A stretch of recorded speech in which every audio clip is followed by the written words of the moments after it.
Hey guys, Jay here, welcome to EonsOfBattle. In this video I want to show you how to make some dry desert bases for your sun-bleached miniatures.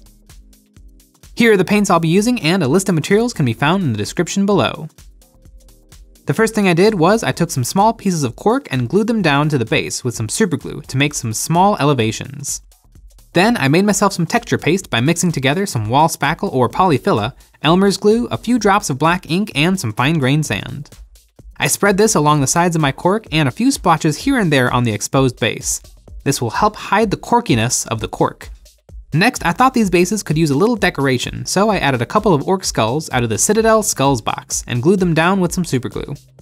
Next, I brushed on a thick coat of Games Workshop Agrellan Earth. This is a crackle medium that works great. I let that dry. Once my cracks had formed, I brushed on a thin layer of Elmer's glue to parts of the base and sprinkled on a tiny bit of fine-grained sand. Only use a dash, you don't want to cover the glue completely. Once that was dry, I primed the models black. I'm using an airbrush, but you could also use a rattle can. Then I base coated the models with some Vallejo Earth. Once that was dry, I dry brushed the models with some Cadian Fleshtone. This gave the bases a little bit of color.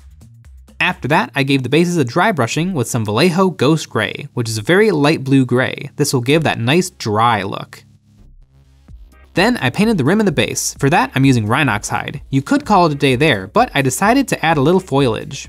I started by gluing a little piece of dried moss, and then I added a few more dots of Elmer's white glue and added some tan static grass. And there you have 3 finished crackly desert bases. We make tutorials like these every single week, and if you find them helpful, you might consider supporting us over on Patreon. Over there, you will gain access to some behind the scenes and other exclusive content.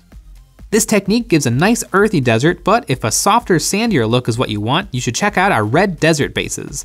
Find this video and lots more like it on our basing playlist, where you'll find tons of easy and unique bases. But that's all for this video. I hope you enjoyed, and as always, thanks for watching.